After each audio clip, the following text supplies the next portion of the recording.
Hi, this is Justin. I want to welcome you to Psychic Roots of Poetry. I wanted to just kind of recap what we were going over in the first two sessions because I made some just statements that I know are going to strike most people as strange. Some it won't, who have may be going through the same investigation of the act of poetry as I went through over the past 7 years. I should add that is recorded in a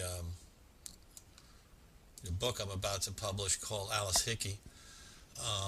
But it eventually caused me to see poetry in a whole new way. That the book is classified as a novel, but it could also be classified as a fictionalized memoir of the period 2000-2007, where a series of psychic events culminated by a long mythic poem that came to me, and which I had no idea what a large part of it meant.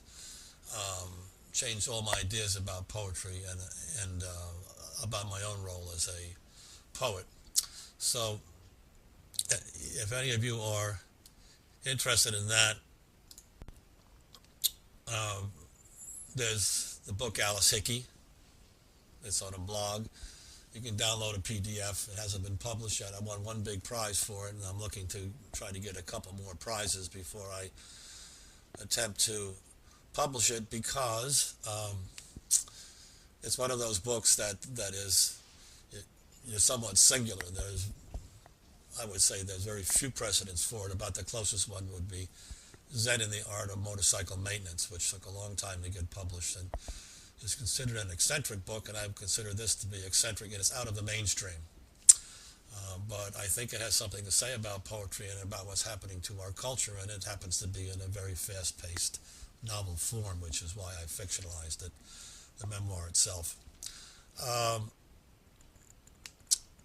With all that said, you can find out some more about me by going to About Justin Spring.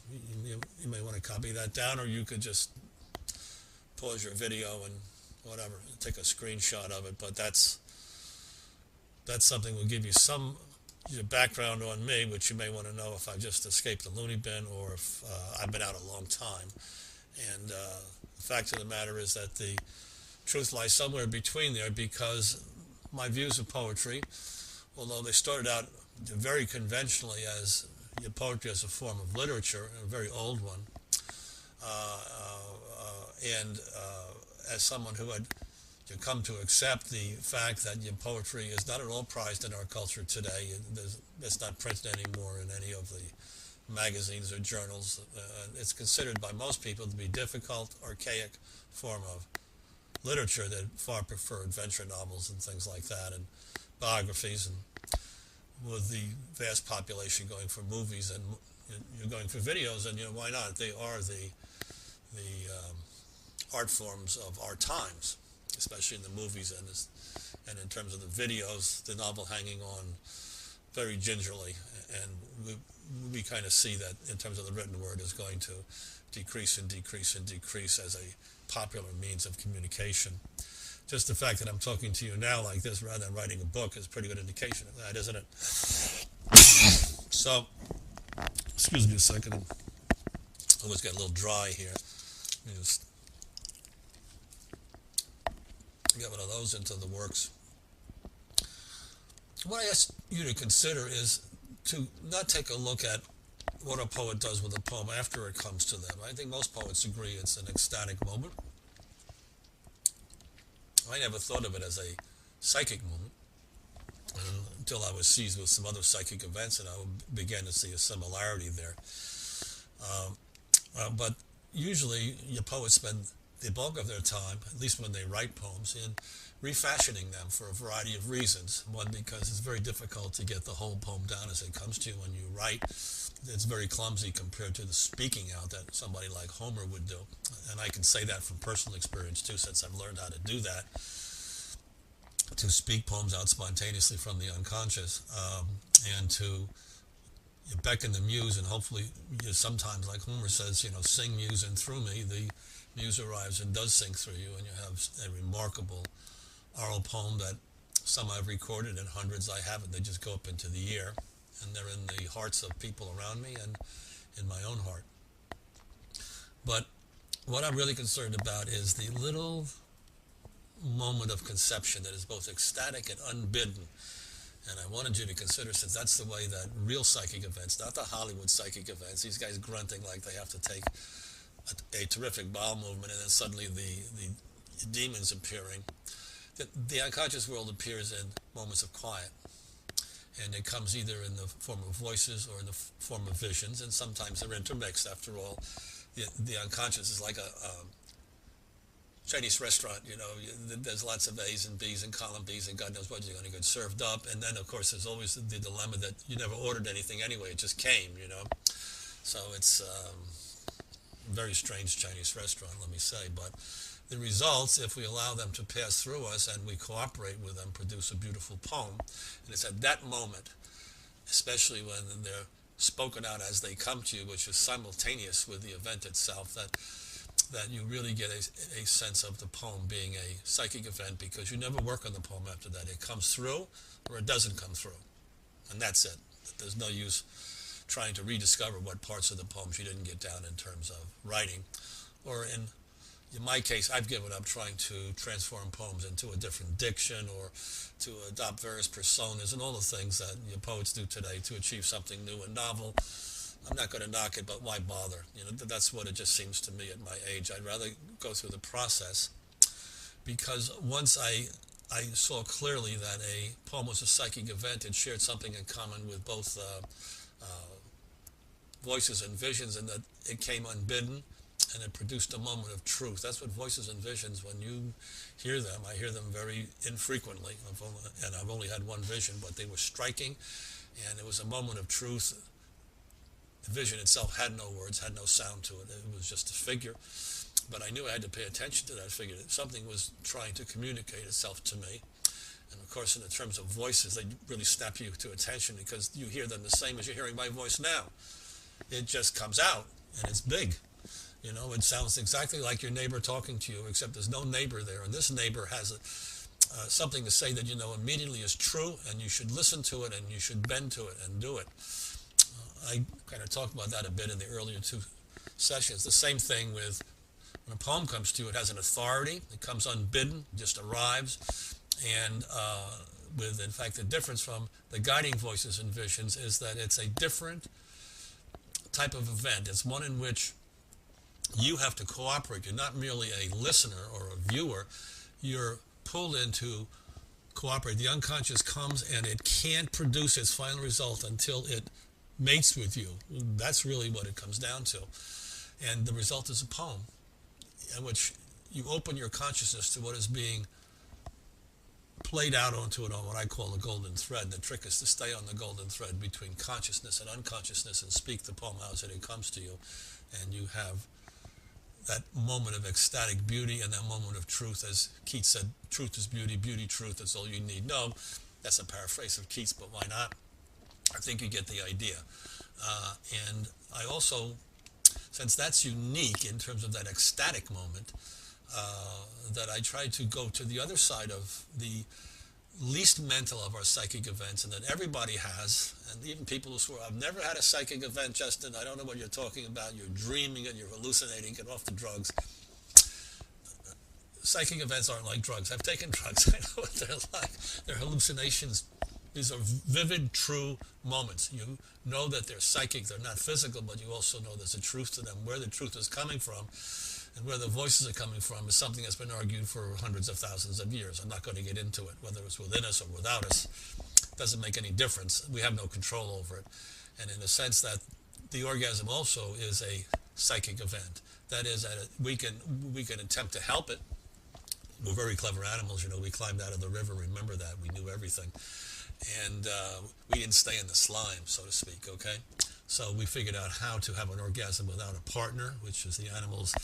Some of them have figured out, the higher order animals have them, but it's basically that the orgasm is the moment of participation in creation. It's heaven blazing into the head. It's as Yeats says about a poem, but it's also true about an orgasm. It's a moment that's incredibly beautiful and incredibly true.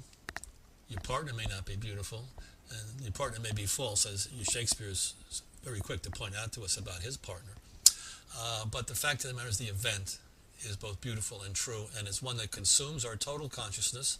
It disappears, and in place, there's a oneness where the universe takes place. That effect is also an effect of the psychic event I call poetry. It's somewhere between guidance and somewhere between participating in the moment of creation, of mating. And that's why I say that a poem you can think of as the unconscious rising up, bidding us to participate. If we surrender to it, a poem will form all by itself. And I'm telling you that a poem will form all by itself. Not a poem by William Carlos Williams, all those fancy little tricks, but a poem that comes out as a story poem, somewhat similar to some of the poems of Robert Frost, who was a great narrative poet, or some of the poems of Sharon Olds today, who is probably, I think, the best of the poets writing, and who shares something in common in allowing the poem to form itself that we have in the world of those who have gone back to an earlier method of making poems. Not quite the same as the thing we're doing, because she's a writer and she'll go and she'll work the poem afterwards, but she honors the original intent of the poem to let it come into the world as it wants to. So with all that said, so what's the big deal? Okay, so you've convinced me kind of that a poem is a psychic event, and it has something in common with the orgasm and something in common with the voices and visions that people's hear, and I know that some people do. I kind of agree to that. I'm not completely off to it, and I have had an orgasm, so I know what you're talking about. They just come and they take control of you, and they work their way to an end, and nothing you can do to stop it. Well, you can try, but I've never been successful once it reaches a certain head of steam. And that's the same with a poem. You can try to stop it, but who would? And who would stop an orgasm? I mean, you really have to be a little twisted, right? So really what your consciousness wants to do, it wants to surrender to that. Excuse me a second. Just wanted to get that dryness out of my throat. So what's the big deal about that? The big deal about that is that in some of the work that I've done, it seems very clear to me after reading several scholars such as Jung and such as Robert Graves and such as Julian Jaynes, names you may know or you may not know, but in fact you will know by the end of your program series, combined with my own thinking about what was happening to me in a series of psychic events back in the year 2000, 2001, led me to see that poetry at its heart was a psychic event. It was one in which the conscious mind initiated a mating with the conscious mind, and if we cooperated, we would produce a poem.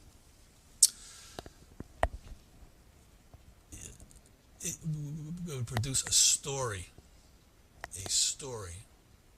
that was charged, that was a metaphoric story. That is, it wasn't a factual story like I went down to the store and I bought some bologna. That's a conscious story that we've learned to create, We just pull them out of memory. The poem goes out of a memory that's not ours and is ours. That's all I can say. And it comes out and it fashions itself all by itself in the same way that our common gossip, but it's charged with the beauty and truth of the unconscious coming to integrate itself with our conscious mind and for us to become whole again. I told you I wanted you to consider the psychic world or the unconscious as a brother or sister, has its own agenda, but it also has a family agenda. It should be honored. Keep a weary eye on it. If you had a brother, you know what I mean. But it should be loved and it should be respected and it should be honored. And one of the ways we honor the unconscious when it rises to a poem is to create the poem and let the unconscious feel the poem rendered in time and space, which is what the unconscious wants. It wants our world reflected back in its world, which is spaceless and timeless. That's why time is a very bad element in any prophecy that comes out of the unconscious. It's very hard. So I've had you think of the unconscious as what started originally as our animal unconscious, which has been added to and has become more human with time as it has mated with its conscious mind, which was very weak at first and then started to solidify itself over tens of thousands of years. But the two work together. and always do work together. If the unconscious mind were to disappear, and I'm going to equate the unconscious with the psychic world, we would be in deep yogurt. Wouldn't know what was true anymore. All those things that Plato said are ideal forms. Another way of saying it is that our sense of truth and beauty are in our unconscious selves. If you were to take that out, it would be like a very bright, babbling, useless idiot. What would be? Would have lots of ideas and lots of logic. Maybe not so good logic, because that's also somewhere in the unconscious as well. But we'd have a lot of ideas that would be completely useless. And all of the great advances we've made in our culture and in our spirit have come from the unconscious. Think of Jesus and Buddha, who were both heavily psychic and who brought back ways to live from the unconscious and changed cultures, So we're talking about a part of ourselves that shouldn't be ignored. We tend to ignore it in our culture. I'm going to tell you that poems are the major avenue, the historical major avenue for the unconscious to not only become conscious, but to integrate itself with our consciousness and to make us whole, to make us completely human again, to put us in touch with our feeling self, which you can equate with our animal self, you can equate with the soul. Go on and on if you wish. It doesn't make much difference. It's the part of us we can't control.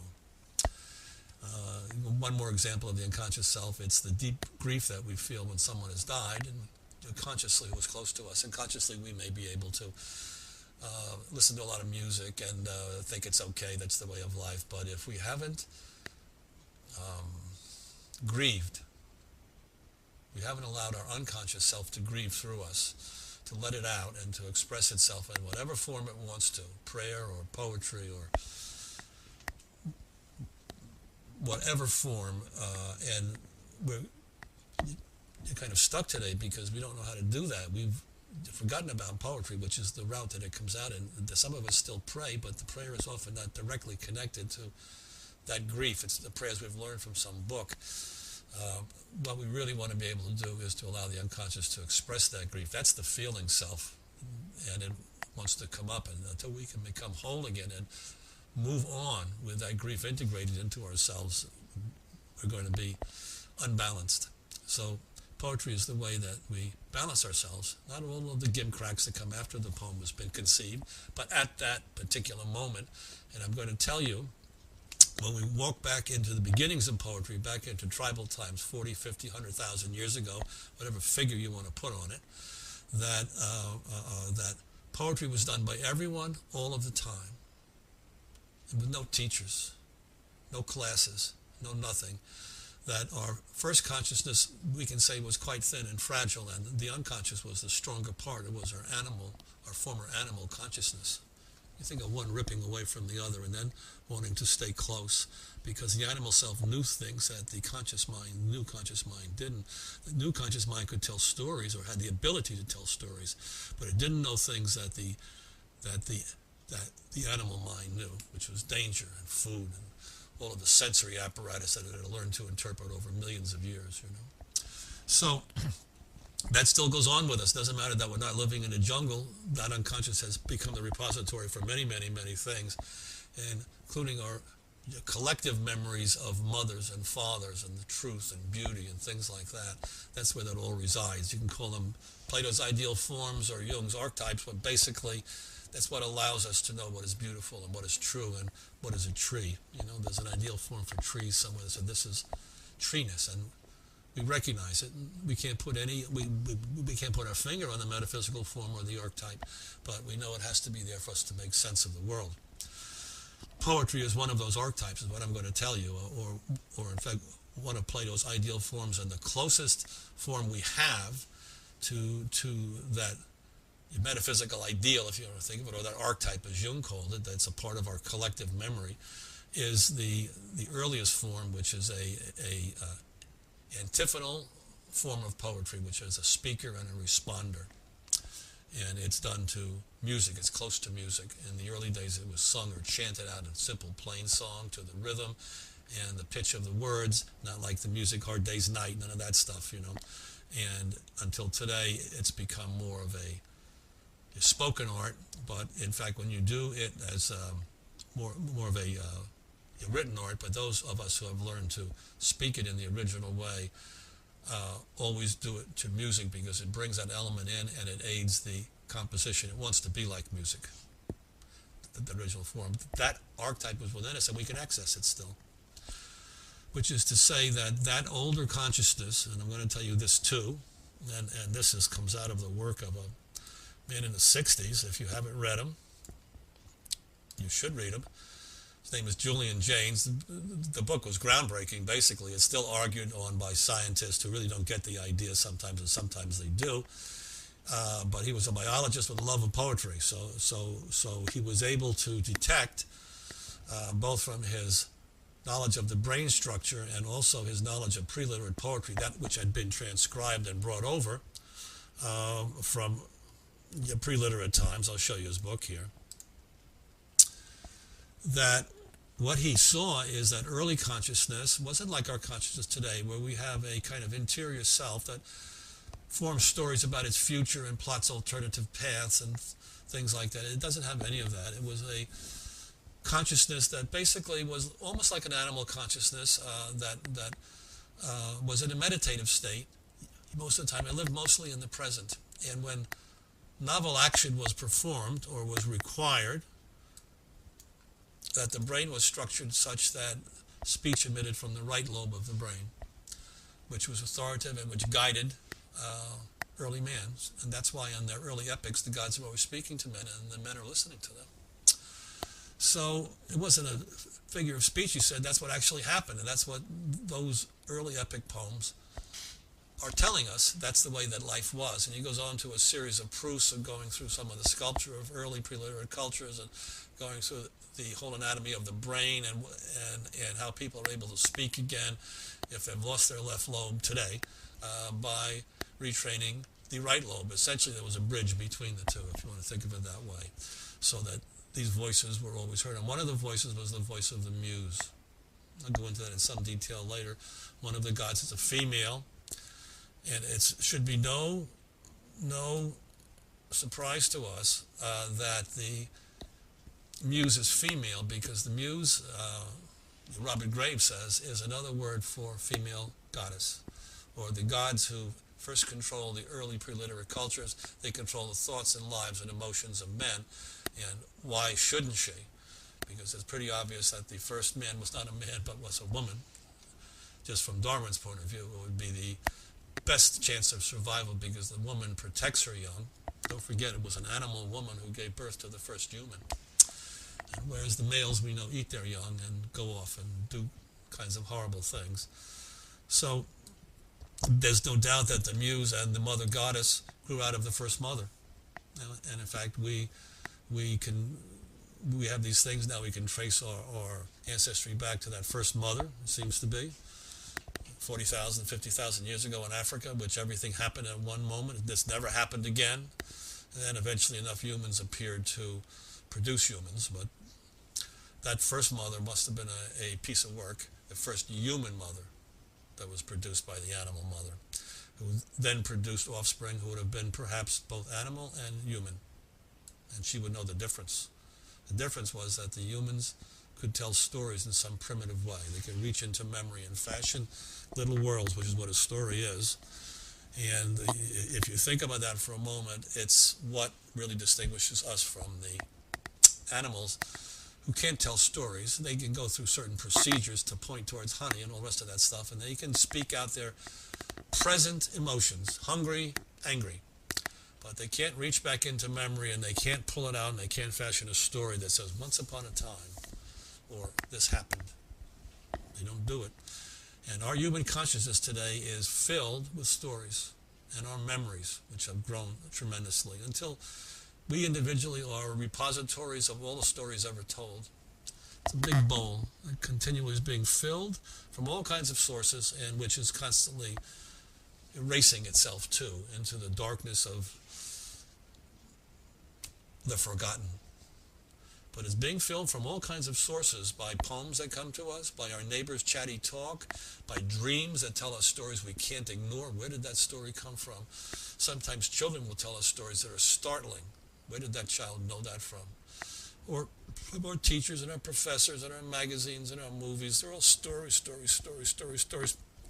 coming in and filling us up and leaking out. And what we have at any one time is the current agreed upon group of stories. Well, there's some of us on the outside, and there's always little fringe groups that have little other stories in their heads that they want to tell, you know. And one of them is what I'm telling you now. And I'm not alone in this. It's just that that in fact I've chosen to make this series out of some work that I've done, and that in fact I thought might interest you. Those who would like to know what we were at our earliest stages. If it weren't for James, we would have the continual conception that our ancestors had the same consciousness we have today, but were dumber. And we're dumber. Not at all. In fact, you can say that they saw with two eyes, which is how I think of people who have psychic abilities. They see with their rational mind eye, and they see with their eye into the psychic or the unconscious world. They're getting messages from both worlds. You know, people often laugh at people who say, oh, well, that had a psychic insight, or this happened. They think, well, they're imagining it, or they had too many drugs, or that's all nonsense. You know, the world is what it is. It's made of raisins, and it's made of cement, and that's all there is. And you know what? People who have any kind of psychic ability, small or large, know that it's a second eye, or as the Indians showed as a third eye. You know, it's the eye that sees things that the physical eye can't, and the physical intelligence can't know. So we always think it's kind of funny that they think that we're nuts, but the fact of the matter is we think they're deficient, and I think that's pretty much the truth of the matter. When you consider that all of the great advances we've had in terms of the spirit, and I would even say some of the great scientific advancements were the result of psychic events, where information suddenly came from some unconscious source and grabbed the attention of the scientists. We know that from the records, but we know for sure from the evidence that our great spiritual leaders, Black Elk, Jesus, Buddha, were highly psychic and came back from the psychic world with ways to live that changed our culture forever. So the second eye is important. More important is that you bring the two together. And poetry has been the way that humans have done that for hundreds of thousands of years. It depends on when you think that humans started. I think it's a lot earlier than the 40,000-year migration, but it doesn't make any difference. It was long ago that we had poetry started because the first language were poems. As Emerson says, language is fossilized poetry. We didn't have any words. We were animals who had become human, and the words eventually came out of the unconscious by some mystery into our conscious world. And we all agreed on them. That's the important thing. Over a period of time agreed, but at some stage something in common happened. It's a mystery of mysteries. I'm not going to go into that, but I just want to show you that poetry goes all the way back, and it was the way when we learned in our earliest tribal hunter-gatherer stages, and I'll show you what I mean by that so you know what I'm talking about, that it was the way that men spoke to the gods. They heard the gods speak to them, and they imitated that by speaking back, by approaching a state which was not their normal conscious state. They could slip between the two, and they would speak to the gods in what we call tribal poetry, which is antiphonal. Someone would lead, and the tribe would respond. It was not rehearsed. It happened spontaneously. It happened to music, and it was moved or performed, and it had costume, and it had mask and things like that of their spiritual selves, their animal selves, which is how people identified them in those early cultures. But it was a full-bodied, full-contact poetry that went on for hours, and it was the way that we spoke to the gods. So in its final form of preliterate, many hundreds of thousands of years later, when Homer says, "Sing, muse, and through me tell a story," what he's really doing is he's invoking the god of poetry, which was really what took place in a much less formal way when these early peoples decided to get together, and they would do it for every occasion that was important to them, and they would wait for the inspiration to happen to them, and their words would then be like the words of the gods, and they would speak to them in this antiphonal tribal poetry. I'm going to give you a taste of what that sounds like today. I just to give you some idea, so you won't be wandering around. And it's something that doesn't transcribe easily into writing. Poets have tried to do antiphonal poetry, but it doesn't really work very well in the world of writing. It is a form that belongs solely to the spontaneous speaking of poetry, inspired speaking, which occurs when you open yourself to the muse or the unconscious or the artistic unconscious, creative unconscious. One of the ways that it reaches us, the primary way, is in the form of a poem, which is a rhythmic, metaphoric story. It's important to remember that. It's not, I went to the store and bought some bologna. If it comes to us as a poem, we have to understand that what it's describing can be taken many ways. And it's the kind of thing you can never put your finger on a poem, that it means this or that, because what it's trying to, that the words are like the spear carriers in an opera, and the beauty of the opera is not the spear carriers, it's the emotional impact of the music. So the words get the music into the conscious world, at least in a conscious form, and that's what the unconscious wants to feel, is what it feels like to be in the conscious world. It's hungry for us, as we are hungry once we learn to communicate with it as a brother or a sister, that there's a passage that goes back and forth, and the lingua franca is poetry. Very simple poetry. It's done spontaneously. Anybody can do it just as they did it 40,000 years ago. It's simply a matter of surrendering to it. It's in our genes. It's in our DNA. Just like the color of our hair and our ability to gossip without knowing how to form a story just forms itself and out it comes. A more inspired story can come through the route of the poetry, which is also wired into our system. So I'm going to give you a taste of what that sounds like. I played these ones for an oral scholar. He said, well, that's not oral poetry. I said, what do you mean? It doesn't sound like Homer. It's not 6-beat dactyls, and in fact, he gave me his imitation of Homer, which kind of sounded like Lattimore, but in fact, Homer, when you do a direct translation of his words, is very speech-like. It's the only way that oral poetry can be formed. There are some cliches, what they call noble cliches, such as the wine dark sea, which are very archaic and which every epic poet used. Nobody really knows what it means, because it's such an old cliche that went back through that culture for thousands and thousands and thousands of years into archaic Greek culture. But the fact of the matter is that it's very straightforward. And that's the way stories have to be told. And in modern contemporary terms, of course, we wouldn't use dactyl hexameter. That was linked to the Greek language. And those times, nor in fact would we chant it or just sing it as Homer most probably did in a very simple plain song, because that form is really not used. That simple plain song, I went down to the river and I saw some bacon, that's kids make that up, and that's the way that song would have been formed. Today, that for a whole variety of reasons, that we would speak it out in contemporary speech forms, just like I'm speaking to you now. And that happened in the act of written poetry, and it happens in the act of spoken poetry. But the root is the same. It is the unconscious breaking through in the mode of the times. And the mode of this times is 21st century America. So take it or leave it, props. That's what oral poetry sounds like today. It doesn't sound like Homer. Homer sounded like Homer because he lived 3,000 years ago, in Greece. So you have to wise up to that one, It always comes in the mode of the time. So here's one that I will play for you, and I'm going to tell you that it came spontaneously as a result of looking at pictures, which you'll see some of the pictures here, and then the pictures were later kind of made into a movie. But we've learned to trigger the muse and to invite the muse, or to beckon the muse. And this time it happened from some pictures I had taken of a hotel in Mexico and of the owner, a poet and sculptor by the name of Jorge Alvarez. So let's take a look at this and just listen to it. Don't fight it. I call these dream stories because I'm tired of people saying, well, they're not poems because they can't see the words. They're not on a page. Of course they're not. It's spoken. It's spoken to music. It has its own rhythm and its own pace and its own way of getting to its end.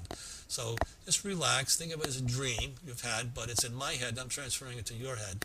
There's a lot of voices in it. And that way you'll get it. The trick with anything new is you have to surrender to it. Don't bring any preconceptions. When it's over, if it hasn't moved you, then you have a gripe. But don't fight it while it's happening. It's like trying to fight a lover, you know. Let it happen. And then if you don't like it, say, that wasn't so good, you know. You might be surprised once in a while about the results. Here we go.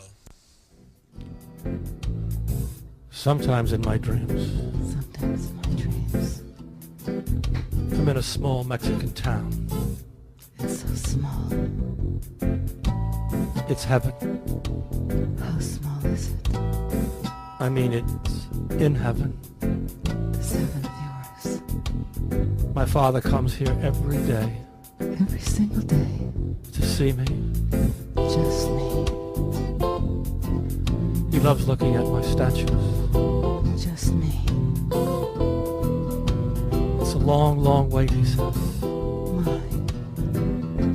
between visits. Just me. Everything is Just me. like shadows here. And then you come, he says, and I can see you and touch you. Like shadows. Just like the statues. The beautiful shadows. He likes the statues. The shadows in your eyes. He knows they're the part of me that will join him here soon. Those eyes. Not the boy who caused him problems, but Those eyes. the man who grew up next to him and listened to him. I show him my name, which is his name, and Your name. he almost cries to see it. Your name. So solid after all these dreamy years of nothing, Your name. memories floating back and forth. Your name. He can't think of anything better than to have me here. Your name He knows I get lost in the shadows is my name. of the statues, and sometimes I am. I forget who I am, I am. but not really. So forgetful at times. It's some other self comes up, and I can't even remember my father likes that half. my own name. It's so different Sometimes I wake up and so real, he says. It's so real and it's dark. to see you So dark. in your statues. So scary. I can feel you. No light. I can feel you. No light at all. Not one even. Not one. Not one even. Anyway, Even. that's what happens in heaven. It's not even anymore, is it now? In a small hotel called Mexico, where Look. all of a sudden we're together again. Don't you see it? I can't believe it. The window. It's you I can't believe it. on the other side of the window.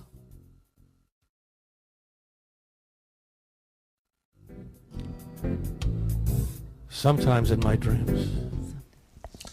So there you have that's an exact counterpart of what would have happened 40,000 years ago. When I tell you that we walked into that recording studio with just a rough cut of that video, I knew the video was going to pull something out of me as soon as I looked at it and had taken the pictures over several days at Jorge's Hotel.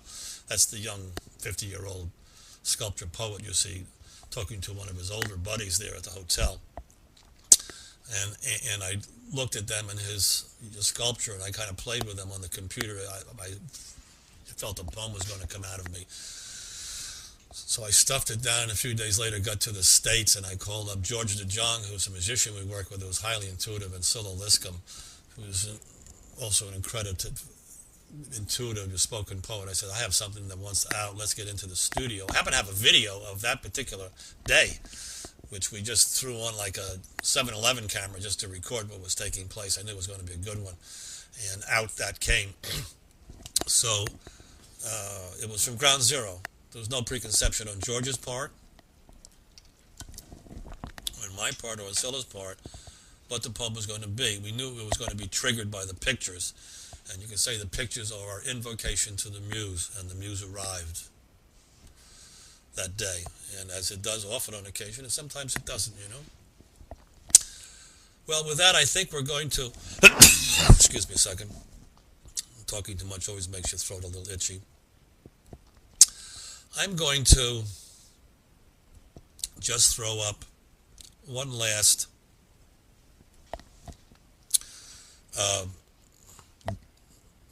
video to give you an example of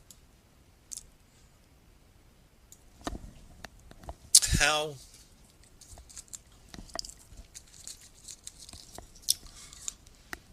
powerful this poetry can be. I'm going to show you when I took some pictures of a friend's house, Victoria Sullivan, who's a poet and a playwright in New York. And when I looked at them later on in the afternoon, which is possible with all this digital equipment, it's great. I said, wow, this is going to pull something out. I don't know what it is. And it eventually did. About 2 years later, when I found a musician to work with, it was just, I needed a special kind of music for it. I'm going to play it for you, again, to let you hear. This is a single-voiced dream story. I call them dream stories, but again, it came out of nowhere that the invocation to the muse was in the pictures, and the muse arrived. I could feel this also when I look at the pictures, that the muse was knocking on the door.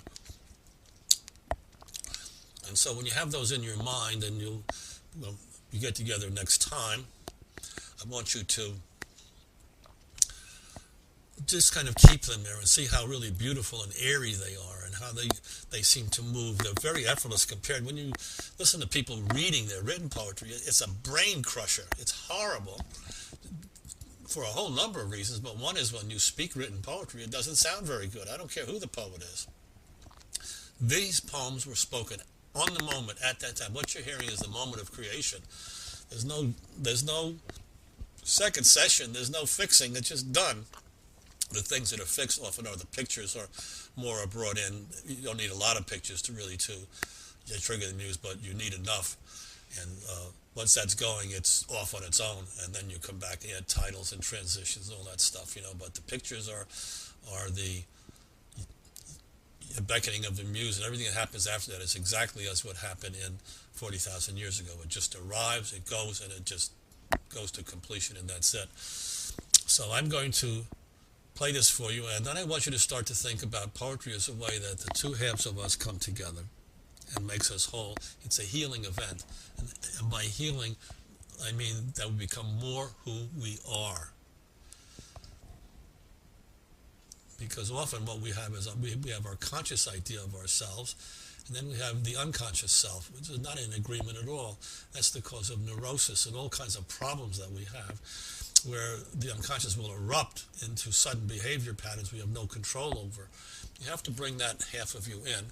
That half can be a little unruly at times, like the unruly brother or sister, but it has to be brought in because it is you. Get it, it's you, So anyway, I'm going to bring this up. This is something about, when you think about that too, that even though these look sophisticated, these dream stories, they're really formed in the same way. I feel right at home 40,000 years ago, to be frank about it. Although I don't know if I could dance around in a loincloth very well. But the poetic part I would be right at home with, although I would be a bushleaguer compared to the people doing it, because you can't compete with people who have that kind of tremendous access to their unconscious, and a tribal unconscious. That's the group. We have a little bit of that. We can still do it, as you saw in your previous video, but this is one that was done solo, and it's about where poems come from, and the end is a mystery. We just don't know. So it's called Memory. I hope you like it, and then we're going to sign off with it, okay?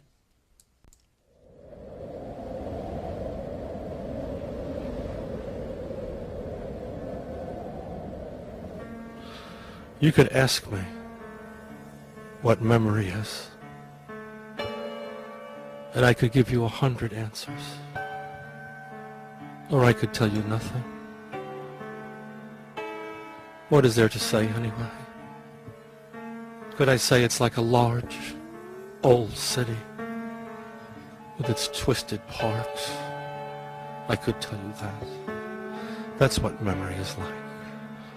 Or I could tell you it's a house somewhere, or an apartment in an old building. You know the stairs, and you think you know the door. I could tell you all of that.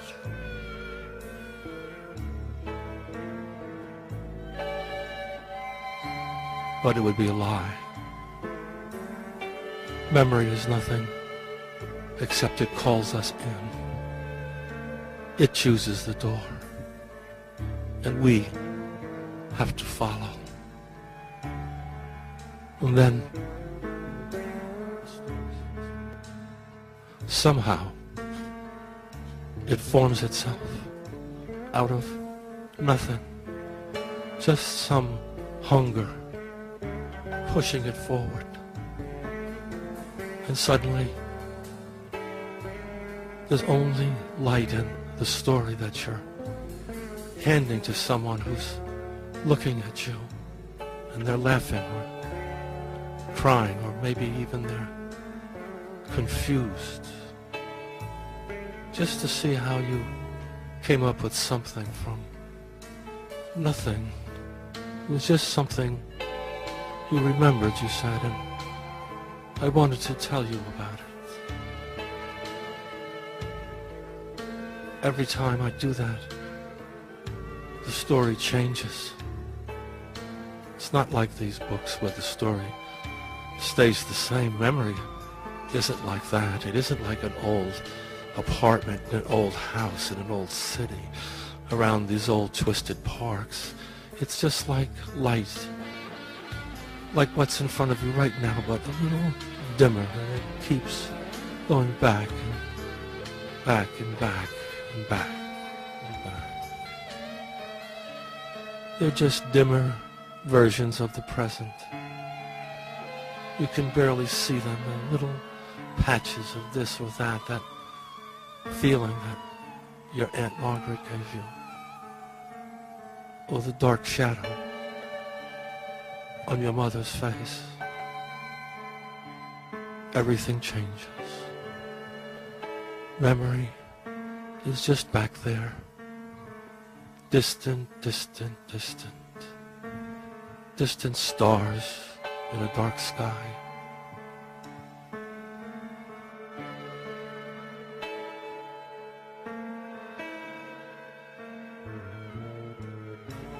What is solid anymore but these little scenes, smells, touches of something, and then something like hunger or desire starts to go back and back. Suddenly everything takes blossom from the dark, dark star in the distant heavens. Like this story again.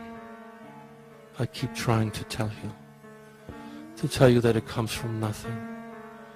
Just stars in a vast heaven that somehow somebody put there.